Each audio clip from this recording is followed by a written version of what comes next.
어떤 사람이 말도 안 되는 얘기를 계속하면 우리는 야, 소설 쓰지 마라 이렇게 얘기하죠. 예.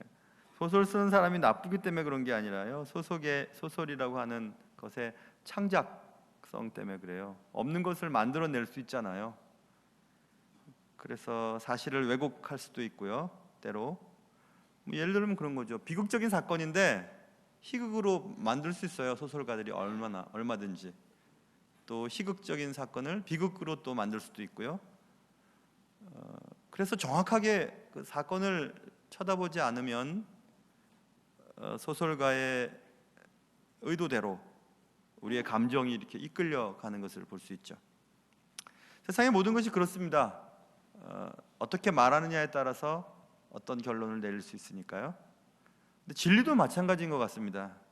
진리는 변함이 없어야 하고 누가 얘기해도 똑같은 답이 나와야 하는데, 상황에 따라서, 말하는 사람에 따라서 진리의 가치와 의미가 달라지는 경우도 발생될 수 있습니다. 진리에 관하여 마음대로 소설을 쓰는 사람들, 그런 사람들을 우리는 이단이라고 말하죠. 재미있는 드라마는 매력이 있습니다. 많은 부분에 허구적인 요소가 있음을 놓친다면 우리는 그 드라마에 빠져서 그 허구적인 그리고 자의적인 생각을 하게 되고, 그래서 일상적인 생활을 하는데 매우 지장을 받을 수 있습니다. 그래서 오늘은 진리에 관해 자의적인 드라마를 쓰고 있는 것에 관하여 이야기하고 싶어요. 오늘 말씀을 통해서 진리란 무엇일까? 그리고 우리는 진리 가운데서 어떻게 행동해야 될 것인가? 그런 것들을 나름대로 기준을 세우시고 또 결론을 얻을 수 있는 귀한 시간 될 수 있기를 주님의 이름으로 축원합니다. 자, 오늘 본문은 어떤 사람들이 유대로부터 내려와 안디옥 교회 사람들에게 무엇인가를 가르치기 시작했다라는 것에서부터 이야기가 시작이 됩니다. 오늘 본문에 보세요. 1절, 어떤 사람들이 유대로부터 내려와서 형제들을 가르쳤다. 근데 그들의 가르침을 한번 들어보세요. 그 가르침은 이런 것이었습니다. 1절입니다. 너희가 모세의 법대로 할례를 받지 아니하면 능히 구원을 받지 못하리라 라고 가르쳤습니다. 자, 이건 구원에 대한 문제예요. 구원의 전제에 대한 문제예요. 구원을 받는 거, 그래 맞아, 구원 받을 수 있지. 그런데 구원 받으려면 먼저 이방인들은 유대 공동체 안으로 들어와야 해. 유대 공동체의 정체성은 할례예요. 할례를 받음으로 이방인들이 유대인 공동체로 들어옴을 허하거든요. 그래서 할례를 받고 모세의 율법을 지키고 그리고 그리스도인이 되는 거야, 이렇게 얘기를 했습니다. 그런데 보세요, 우리가 지금 이 안디옥 교회는 바울과 바나바를 통해서 1차 선교 여행을 다녀왔잖아요. 그리고 이방 선교에 매우 열심을 내는 교회였어요. 그런데 그런 교회에게 이방인들의 구원은 전제 조건이 있어. 그것은 먼저 이방인들은 유대인이 되어야만 해라고 말을 했으니, 안디옥 교회에 담임을 하고 있던 바나바와 협동 목사인 바울이 그 말을 듣고 수긍이 될 리가 없죠. 그래서 2절 보세요. 바울 및 바나바와 그들 사이, 그들은 어떤 사람들입니다. 1절에서 말하는 어떤 사람, 유대로부터 내려와 할례를 받고 또 모세의 율법을 지키지 아니하면 구원을 받을 수 없다라고 가르치는 그들의 가르침과 적지 않은 다툼과 변론이 일어났다고 이렇게 말씀을 하고 있죠. 그리스도인이 되려면 일단 먼저 율법에 따라 할례를 받아야만 해. 다시 말하면 그리스도인이 되기 위해서는 먼저 유대인이 되어야만 해. 다시 또 말하면 그러므로 이방인이 그리스도인이 된다고 하는 것은 불가능한 것이야, 이렇게 얘기를 하는 것입니다. 실제로 이방인들이 예수를 믿고 구원을 받은 것을 경험했던 바울과 바나바에게 있어서는 유대로부터 내려온 이 사람들의 얘기가 전혀 아닌 거예요. 아니, 실제로 이방인들에게도 복음이 전달되어지고 그들도 은혜로 말미암아 구원을 받았어 라고 얘기를 해도 이들은 그렇게 믿지 않는 거죠. 그래서 적지 않은 다툼이 일어났습니다. 선교여행을 통해 적지 않은 이방인들이 구원을 받게 된 것을 직접 눈으로 보고 체험했던 바울과 바나바에게 결코 받아들일 수 없는 가르침을 가르치는 어떤 이들의 가르침은 안디옥 교회에 문제를 일으켰습니다. 조금만 먼저 11절을 보시면 여차여차해서 나중에 베드로가 이렇게 결론을 내립니다. 11절 보시면 그들은 이방인들이에요. 우리와 유대인들을 말해요. 이방인들이 우리 유대인과 동일하게 주 예수의 은혜로 구원받는 줄을 믿노라 이렇게 말하고 있거든요. 오늘 본문의 마지막 부분에는 구원은 오직 은혜로 받는 거야, 구원에 다른 어떤 조건이 필요한 것이 아니야, 이렇게 성경은 말씀하고 있습니다. 세상에는 잘못된 가르침이 많습니다. 우리는 잘못된 가르침에 주의해야 하는데요, 특별히 말씀 이외에 어떤 것들을 더 첨가하거나 빼서 가르치는 것들은 언제나 위험스럽습니다. 특별히 구원론에 있어서 예수 이외에 무엇이 더 필요한 것처럼 강조하는 것을 경계해야 합니다.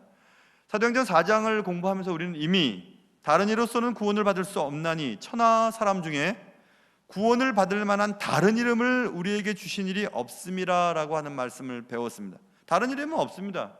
다른 것이 더 이상 필요하지 않아요. 주 예수 그리스도가 우리의 구원의 완전한 충족이 됩니다. 주 예수 말고는 없어요. 그런데 이단들은 구원을 위해 무엇인가를 붙이는 일들을 자주 합니다. 그리고 그 일을 매우 열심히 합니다. 오늘 본문 보세요. 예루살렘으로부터 안디옥까지는 북쪽으로 한 480km 떨어져 있다고 지난 시간에 말씀드렸어요. 자신들이 믿고 있는 것을 가르치기 위해 그 어떤 자들이 유대로부터 안디옥까지 내려왔다 이렇게 말씀하고 되게 열심히입니다. 저 북가자 사거리에 가보면요, 북가정 사거리에 가보면 정장을 딱 입은 어떤 두 분이 혹은 세 분이 날이 덥던지 비가 오던지 또 날씨가 춥던지 늘 이렇게 가판대에 이렇게 복음에 대한 것들을 이렇게 전시하면서 가르치는 분들이 계세요. 우리는 수요일날 한 번만 전도하는데 그분들은 매일 합니다. 이단들이에요. 되게 열심히입니다, 여러분. 그러나 그분들의 표정을 제가 언젠가 가만히 봤는데 표정이 행복하지는 않더라고요. 뭐 때문인지 아무튼 그 일을 계속하는데 행복해 보이질 않아요. 수요일날 우리 수요 전도팀이 이렇게 전도할 때는 되게 행복해 보이거든요. 되게 행복해 보여요. 이렇게 지나가다 보면 어느 교회에서 저렇게 사람들이 나왔나 봤더니 우리 교인이에요. 참 좋더라고요. 다르죠.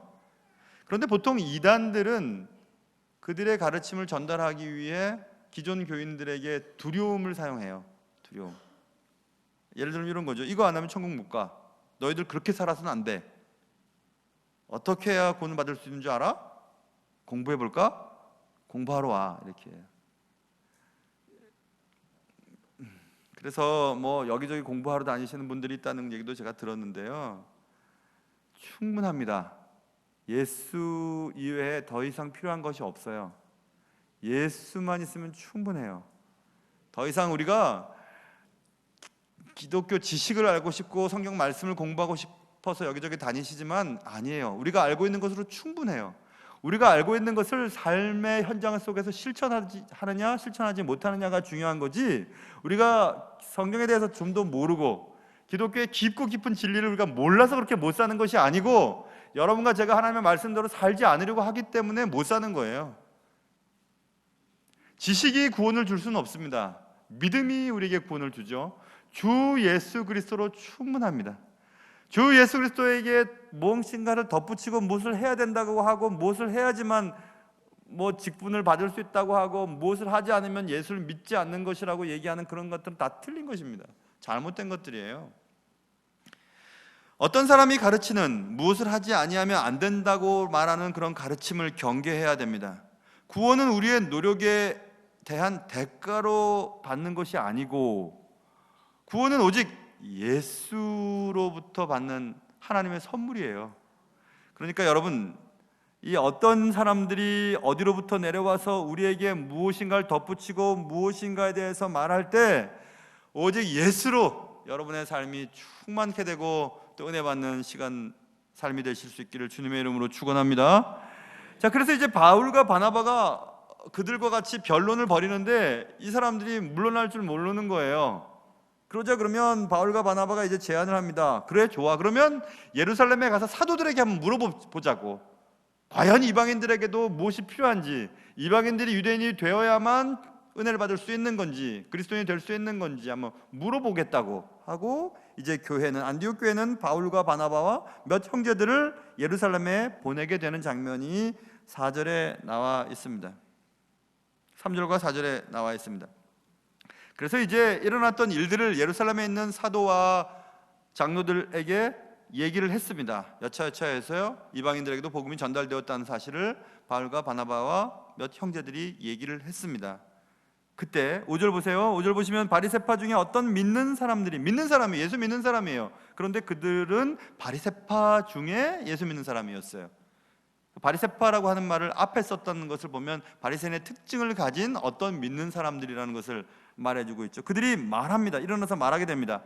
이방인에게 할례를 행하고, 5절입니다. 모세 율법을 지키라 명령하는 것이 마땅하다라고 말하면서 할례를 받지 아니하면 능히 구원을 받지 못하리라고 말했던, 유대로부터 내려와 가르쳤던 어떤 사람들의 편을 들어준 겁니다.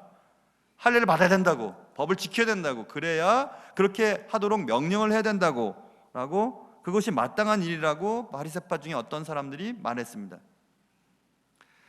안디옥 교회에서는 실제로 이방인들에게 복음이 증거되어지고 바울과 바나바를 통해서 이방인들에게도 복음이 확장되었다는 사실을 가지고 말하고 있는데, 그들은 지금 그들이 경험한 것과 그들이 믿는 것을 가지고 말하고 있습니다. 이런 경우들이 있어요, 여러분. 하나님이 자기들과 함께 하셔서 행하신 모든 일들을 바울과 바나바가 지금 얘기했는데, 바리새파 중 어떤 믿는 사람들은 할례를 받아야 하고 모세 율법을 지켜야 하는 것이 마땅하고 그렇게 명령해야 된다고 말했습니다. 영어성에 보면 그렇게 쓰여 있어요. must be, 꼭 받아야 된다고, 꼭 받아야만 된다고 이렇게 말하고 있는 것입니다. 우리가 이런 성향을 가진 교인들을 볼 때가 있어요. 분명히 예수를 믿는데 무엇인가 갇혀 있어요. 그들이 자라왔던 전통이나 그들이 어릴 때 겪었던 어떤 그 경험들에 의해서 성경에서 말하고 있지 않는 것들도 강조하고, 그렇게 하지 않으면 안 되는 것처럼 말하고 믿는 사람들이 있습니다, 교인들 가운데. 예수님께서는 이 땅에 계실 때 바리새인들을 향해서 그들의 외식주의를 여러 차례 지적을 했던 기록이 남아 있습니다. 바리새인들의 특징은 이런 것입니다. 자신들은 하지 않으면서 다른 사람에게 그 짐을 자꾸 지어주는 일들을 많이 했어요. 예배가 중요하다고 얘기하면서 자기는 예배를 드리지 않으면서 예배를 드리지 않는 사람들에게 예배를 드려야 된다고 자꾸 강조를 하죠. 자기는 기도를 하지 않으면서 기도하지 않으면 지옥 갈 것처럼 얘기를 해버려요. 자기는 하지 않으면서 그렇게 자꾸 규율을 만듭니다. 전통을 만듭니다. 그렇게 하지 않으면 안 될 것처럼 강조를 합니다. 그런 경향들을 우리가 가질 수가 있어요.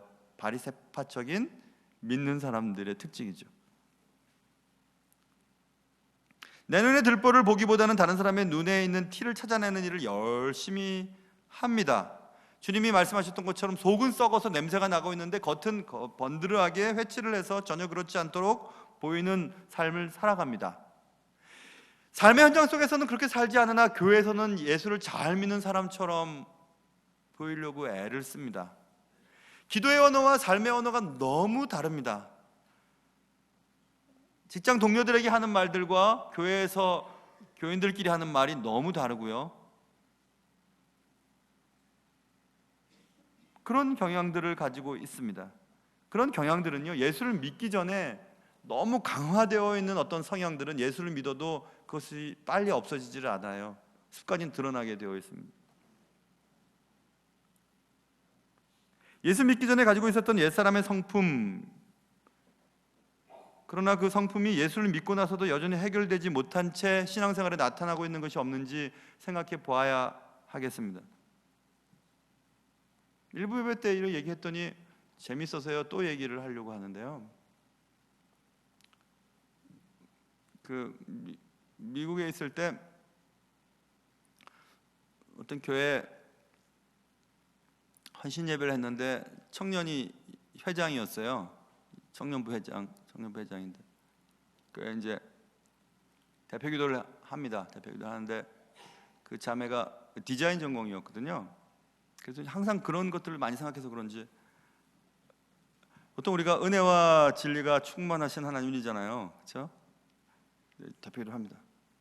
은혜와 여자니까 은혜와 진리가 풍만하신 하나님 이렇게 기도했어요. 여러분 하나도 재밌지 않은 것처럼 생각이 들어서 풍만하다는 것은 이 몸매가 풍만한 거죠. 뭐 이런 거 풍만한 거잖아요, 그렇죠? 근데 은혜와 진리가 풍만하신 하나님 그래서 전 되게 웃겼어요. 여러분 하나도 안 웃기신 것 같아요. 거룩한 척 하지 마세요.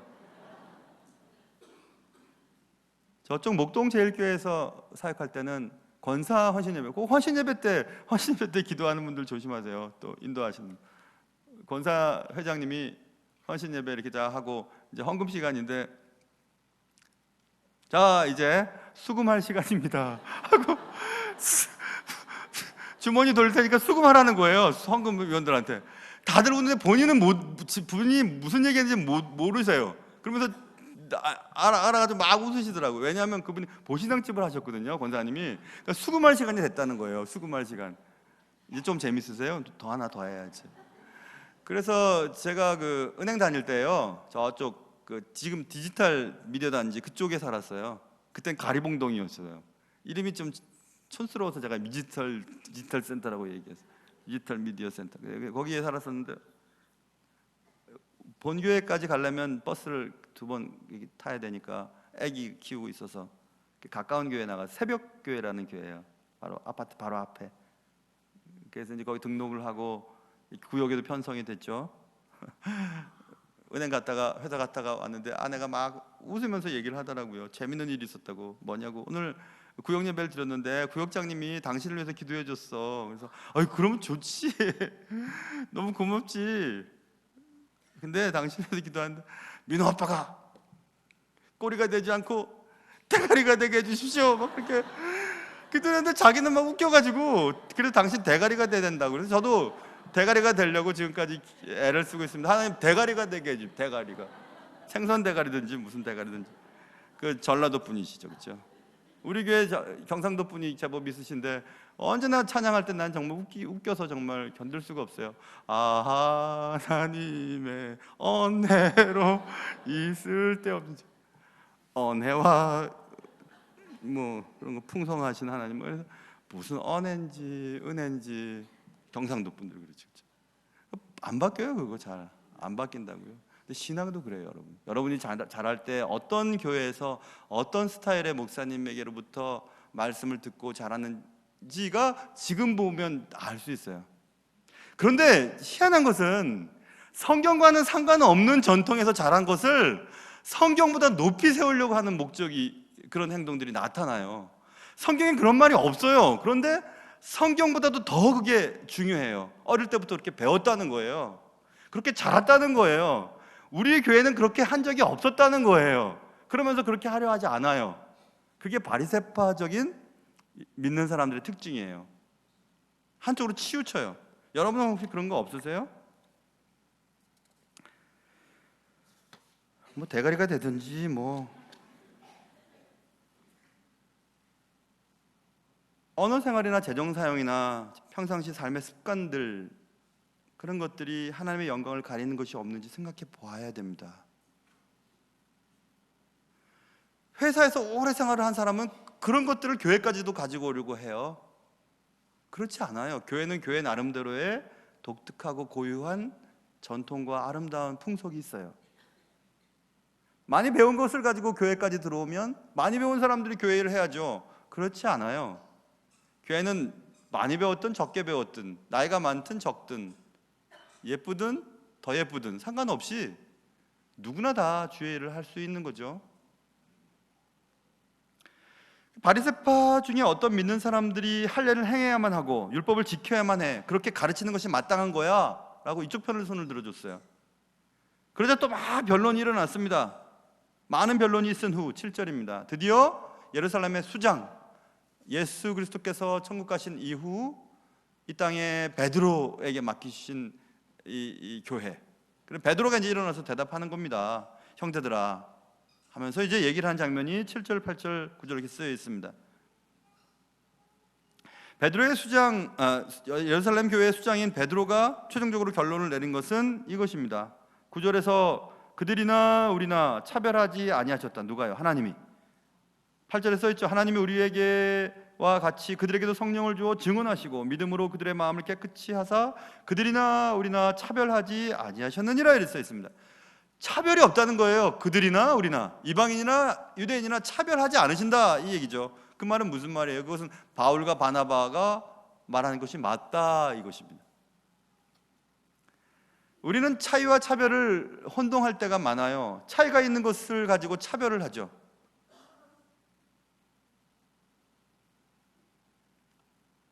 차이가 차별을 정당화시키는 도구로 사용되어지면 안 됩니다. 유대인들과 이방인들의 얼굴색이 달라요. 민족적으로 달라요. 그래서 차별을 정당화시킬 수가 없어요. 하나님은 그렇게 하시지 않는데요. 하나님은 노인이나 젊은이나 얼굴이 하얀 사람이나 또 노란 사람이나 검은 사람이나 배운 사람이나 안 배운 사람이나 남자나 여자나 종이나 자유자나 다 똑같이 사랑하십니다. 하나님의 계획은 온 우주적인 또 온 지구, 온 나라, 온 민족에게 주의 복음이 증거되어지고 하나님의 백성들을 삼는 것이 하나님의 뜻이었죠. 본래 뜻이. 너에게 성령이 임하면 예루살렘과 유대와 온 유대와 땅 끝까지 이르러 내 증인이 되리라. 근데 그렇게 안 하는 거예요. 초대교회가 1장 8절에서 그렇게 말씀했는데, 그러자 하나님이 스데반 죽게 하시고 뭐 박해가 일어나서 8장 1절부터 막 흩어지면서 진짜 하나님이 원하시는 이방 사역의 기틀이 마련되어지죠. 우리 똑같습니다, 여러분. 우리가 갖고 있는 모든 것들을 우리 자신만을 위해서 사용하면 하나님이 그걸 흩어버리십니다. 강제적으로 흩으세요. 내가 너한테 그런 돈, 그런 지위, 그런 능력, 그런 언어 생활, 언어적인 능력과 그런 재산을 준 게 너네들만 먹으려고, 너네들만 잘 살려고 그렇게 줬는 줄 아냐? 아니야. 난 너를 통해서 하나님의 나라가 확장되는 것, 나의 나라가 확장되는 것을 보고 싶었을 뿐이야. 근데 그것을 하지 않으면 여러분에게 갖고 있는 것들 다 하나님 가져가세요. 틀림없이 그렇게 하십니다. 여러분에게 주어진, 또 저에게 주어진 건강과 재능과 능력과 이 모든 것들은 하나님의 큰 목적, 온 세상을 구원하시기 위한 하나님의 큰 목적의 도구로 여러분을 사용하기를 바라고 계세요. 그래서 베드로는 얘기합니다. 베드로도 경험했던 적이 있었거든요. 우리 10장에서 이미 살펴본 것처럼 로마의 백부장 가정이 베드로의 말을 듣고, 베드로가 전한 복음을 듣고 그의 가정과 그의 가까운 친척들과 친구들이 다 예수를 믿고 성령에 내려오고 세례를 받았다는 사실을 경험했어요. 그러니까 베드로는 자신 있게 얘기할 수 있는 겁니다. 살아보았더니 이렇게 사니까 되던데? 하고 말할 때 힘이 나타나거든요. 그래서 목회자가 힘든 거예요. 살아보고 경험한 것들을 전할 수 있어요. 그러지 않고 책에 있는 것들을 보고 뭐 어떤 것들을 따서 전할 수 없어요. 그럼 힘이 없어요. 들어보면 알거든요. 저 사람 지금 경험하고 자기가 고민했던 것들을 전하는지 아니면 책 읽고 그냥 전하는지 알 수 있습니다. 그래서 베드로는 경험을 해봤기 때문에 얘기하는 겁니다. 아니야, 하나님은 우리와 그들과 차별이 없으셔. 하나님의 사랑은 끝이 없으셔. 이렇게 말을 했습니다. 예수님께서 그렇게 하셨잖아요. 예수님께서 막 포도주를 마시고 먹고 죄인들과 친구했더니 사람들이 막 비웃었습니다. 저는 먹는 걸 탐하고 포도주를 즐기고 세리와 죄인의 친구야 하고 막 뭐라 그랬죠? 예수님이 그 말을 들으시고 대답합니다. 건강한 자에게는 의사가 쓸데없고 병든 자에게라야 쓸데있느니라. 나는 의인을 부르러 온 것이 아니라 죄인을 부르러 왔노라. 주의 마음은 그래, 너무너무 제대로 살지 못하고 늘 다른 사람 힘들게 하고 형편없는 삶을 사는 그들을 향해, 그들을 고쳐서 하나님의 나라 백성 삼기 위해 오셨다고 말씀하셨어요. 나는 아무 문제 없습니다. 나는 믿는 가정에 태어나고 몇 대째 믿는 가정이고, 우리 아버지는요 목사예요, 장로예요, 권사님이에요. 우리 엄마는요, 난 청년부 회장했어요. 청년부 회장했던 사람이 왜 그렇게 많은지요. 저도 청년부 회장했는데 과거에 뭐 신앙생활 잘했습니다. 그렇게 믿는 사람에게 하나님의 은혜가 사실 더 없어요. 왜냐면 완벽하거든요. 주님 없이도 괜찮거든요. 이 정도면 괜찮거든요. 그런 사람은 주님의 은혜에서 자꾸 멀어집니다. 자꾸 멀어져요. 늘 주 앞에서 하나님, 난 부끄럽습니다. 난 죄인입니다. 불쌍히 여겨주십시오. 오늘도 실패했습니다. 제대로 살아보려고 그렇게 노력했는데 안 되네요. 저 사람 정말 사랑하고 싶었는데 그 잘 안 되네요. 하나님 도와주세요. 그렇게 처절하게 기도하는 사람에게 가까이 하시죠.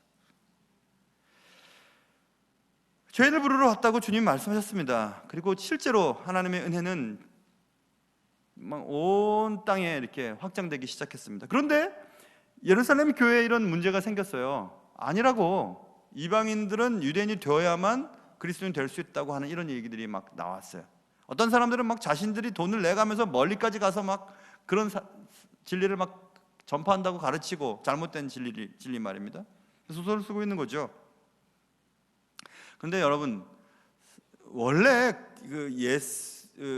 이스라엘 사람들이 스스로를 선민 사상에 빠져 있었거든요. 하나님의 선택된 민족, 하나님이 선택한 사람들로 믿고 있었어요. 그런데 이스라엘 자체가 혈통 개념이 아니었어요. 히브루라고 하는 어원에서 나온 히브리 민족은 원래부터 혈통의 개념이 아니었어요. 요셉의 총리로 있을 때 애굽으로 내려갔던 야곱의 식솔들로부터 이렇게 막 인원이 불어나죠. 그들만 딱 나오지 않았어요. 출애굽기에 보세요, 여러분. 출애굽할 때에 수많은 중다한 잡족들이 출애굽할 때 함께 나옵니다. 뭐 노예로 끌려왔던 사람들, 얼굴 하얀 사람들, 까만 사람들, 노란 사람들, 여러 민족들, 애굽에서 노예 생활하던 많은 사람들이 하나님의 살아계심과 하나님의 약속하신 그 땅을 향해서 나도 나가겠다고 했던 사람들이 다 동참해서, 어른만 60만 3,550명이라고 기록으로 남아있지만 150만에서 300만까지 보는 학자들이 있는데, 그 많은 민족들이 이동을 합니다. 그러면서 많은 여러 족속들이 히브루라고 하는 말을, 어원을 따져보면, 그래서 이제 히브리 민족이 됐거든요. 그러니까 원래부터 이스라엘 민족이 혈통 개념으로 만들어진 민족이 아니에요. 언약에 근거하여서 언약 개념으로 만들어진 민족이 이스라엘 민족인데, 시간이 지나면서 이스라엘 사람들은 자기들만 선택된 혈통, 순수한 혈통의 민족으로 믿었어요. 그런 일들이 우리 속에 있을 수 있어요, 여러분. 우리 교회만 최고. 뭐가 우리 교회 최고예요? 저는 우리 교회 성도들은 다 좋다고 생각하지만 목사가 좀 모자라다고 난 어느 교회 가서든지 어느 목사님들 앞에서 그런 얘기해요. 끄떡이시는 분 정말 고맙습니다. 정말 그렇게 생각해요. 우리 교회도 하나님이 원하시는 바로 그 교회 되기 위해서 애쓰는 교회고, 이 지역에는 많은 교회들 다 하나님이 원하시는 교회고 하나님이 사랑하시는 교회들이에요. 우리 교회, 내 교회, 우리 가정, 이러면 안 돼요. 그러면 안 돼요. 아니, 우리 교회도 할 거 많은데 무슨 선교하고 무슨 전도하고 장학금 주고 뭐 그렇습니까? 우리 교회 지금 할 게 되게 얼마나 많은데요.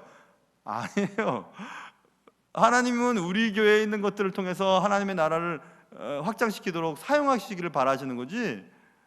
여러분 끄떡이셨죠? 여러분 개인적인 삶도 마찬가지예요. 여러분이 가지고 계신 모든 것 하나님의 겁니다. 하나님 거예요. 여러분이 잘할 수 있는 그건 사명이에요. 소명이고 책임이에요. 하나님의 나라 확장을 위해서 여러분의 것들을 하나님이 사용하기를 바라고 계세요.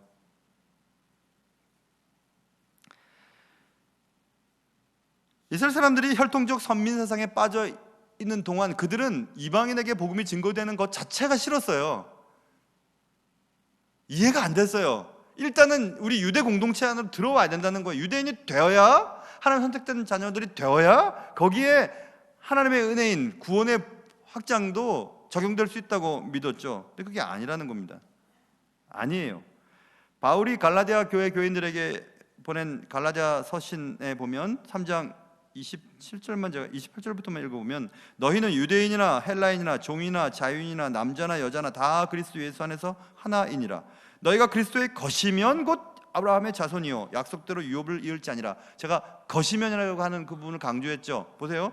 너희가 그리스도의 것이면 곧 아브라함의 자손이요라고 얘기했지, 유대 사람들이 생각한 것처럼 아브라함의 자손이면 그리스도인이 될 수 있다고 얘기하지 않았어요. 그리스도인이면 먼저 되는 거예요. 그리스도인이면 되는 거예요. 우리가 무엇을 하고 나서 예수 그리스도의 보혈은 충족한데 다른 어떤 것들을 통해서 예수 그리스도의 구원의 완전성을 우리가 보충하려고 들면 안 돼요. 구원은 예수 그리스도의 십자가의 모혈로 이미 확정이 됐고 충분합니다. 우리는 구원 받았어요. 그러나 제가 왜 설교할 때 제대로 살아야 된다고 강조하는 이유는 열매를 보고 나무를 안다는 주님의 말씀처럼 사는 것 보고 말하는 것 보면 예수 믿는지 안 믿는지를 알 수 있다니까요. 그런데 우리는 예수를 믿는 것처럼 믿어요. 실제로 예수님과 상관없는 사람인데 삶을 보면 알 수 있는데, 말하는 것을 보면 알 수 있는데, 행동하는 것을 보면 알 수 있는데 실제로는 그렇지 않으면서 우리는 예수를 믿는 것으로 생각해요. 그러면서 살아요. 교회 일도 해요. 봉사도 해요. 직분도 가져요. 심지어는 설교까지 해요. 목사도 될 수 있어요. 그러나 구원과 상관이 없다면 그것처럼 슬프고 괴로운 일은 어디 있겠습니까? 그러니까 예수를 믿는다 하면 그렇게 살아야 되는 거예요. 예수 믿는 사람답게 살아야 되는 것입니다. 말을 통해서, 행동을 통해서. 그런 것이 있나요, 여러분과 저에게는? 그것을 점검해 봐야 됩니다. 그리스도의 것이면 아브라함의 자손이래요. 우리는 그래서 영적 아브라함의 자손입니다. 우리는 영적으로는 유대인이에요. 유대인만 유대인이 아니고 예수 그리스도를 믿고 예수 그리스도의 소유가 되면 하나님의 선택된 자녀들이 되는 거죠. 그 얘기를 지금 인류 최초의 종교회의예요. 예루살렘 회의. 이 부분은 최초의 종교회의에서 이런 결론이 나오게 되었습니다. 소설은 재밌습니다. 이렇게 원론적인 책들을 읽어내는 것보다 그 시간에 소설 몇 권을 읽을 수 있어요. 재밌으니까. 그런데 대부분 허구입니다. 드라마도 재밌죠. 작가가 이렇게도 저렇게도 구성하여 시청자들을 웃게도 만들고 울리게도 할 수 있어요. 시청자들이 저 주인공들 살렸으면 좋겠다 막 이렇게 막 얘기해요. 저 주인공 죽이지 않았으면 좋겠다 하면 드라마 작가는 딱 죽여버리고, 저 주인공 죽였으면 좋겠다 해도 그 사람은 딱 살리고 막 이렇게 되게 재밌게 만들죠. 우리가 그 구성 때문에 웃고 울기도 하죠. 그 드라마는 현실과 동떨어져 있습니다. 소설의 허구성이나 드라마의 자기성은 극적 효과를 내기 위해 필요한 것입니다. 극적 효과를 내기 위해서 논리적인 비약도 참 많죠. 한참을 사귀었더니 사실은 그 사람이 네 오빠다 뭐 이런 얘기 많이 하잖아요. 갑자기 그런 얘기를 해요. 갑자기. 그래도 우린 재밌으니까 보잖아요. 현실성이 없어도. 얼마나 재밌어요. 말도 안 돼도 재밌죠. 계속 보죠. 재밌으니까. 오케이, 다 괜찮아요. 그런데 진리에 관해서는 그렇게 하면 안 된다는 얘기예요. 아무리 재밌어도 진리가 아니면 아닌 거예요. 아무리 웃고 울려도 진리가 아닌 말씀을 전하면 다른 복음인 거예요. 천국의 문턱에서 떨어지게 만드는 것은 복음이 아니죠. 예수를 진짜 만나도록 하지 않는 설교 말씀은 설교가 아닌 거죠. 아무리 재미있고 아무리 감동적이고 아무리 감동이 되어도 아닌 건 아니에요. 그런데 이단들은 소설을 씁니다. 드라마도 쓰죠. 그리고 그 드라마를 매우 기분 좋게 보고 있는 우리들입니다. 그래서 우리는 정신을 바짝 차려야 합니다.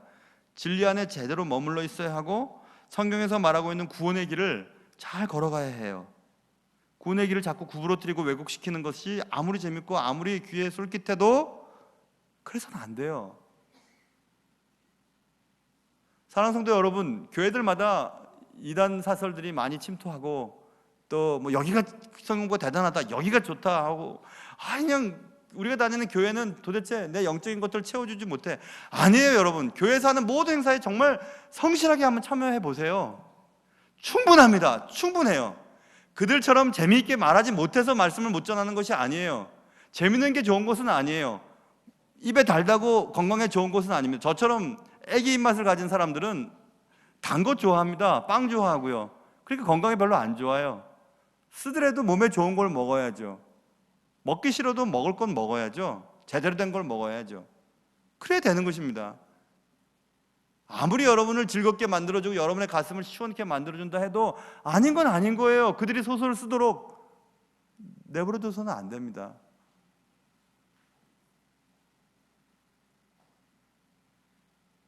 다른 복음을 전하도록 내버려두는 일, 그걸 우리가 하고 있는 겁니다. 우리는 정신을 바짝 차리고 바른 진리 안에 머물러 있어야 합니다. 진리를 왜곡시키도록 그들이 마음대로 드라마를 쓰도록 내버려두어서는 안 됩니다. 드라마를 쓰도록 내버려 두지 말아야 되겠다고 하는 것, 그것이 오늘 설교의 주제입니다. 기도하겠습니다. 만물의 마지막이 가까웠으니 그러므로 너희는 정신을 차리고 근신하여 기도하라, 이렇게 성경은 말씀하고 있는데, 사랑하는 주님, 우리의 영혼을 잘 돌보게 해주시고 무엇인가 자꾸 덧붙이며 무엇인가 자꾸 빼며, 니들이 다니는 교회는 이래 이렇게 되기 때문에 문제가 있어, 너희들 교회에서 이렇게 너를 사랑해주고 관심을 기울여주고 기도해줘? 아니잖아 하고 자꾸 우리를 힘들게 하고 갈라지게 만들며, 또 감정만을 움직이는 설교를 듣게 하고, 또 성경의 전체적인 굵은 성경의 메시지에서 벗어난 피상적이고 표피적인 표면적인 것들을 자꾸 가르침으로 진리에서 이탈되도록 만드는 그런 이단 사상을 정신 바짝 차리고 지켜보게 하시고, 바른 진리 안에 머물러 바른 복음이 전파되어지는 바로된 교회에서 신앙생활을 잘 할 수 있도록 우리를 지켜 주시옵소서. 주님께서 도와주시기를 간절히 바라오며 귀하신 예수님의 이름으로 기도합니다. 아멘.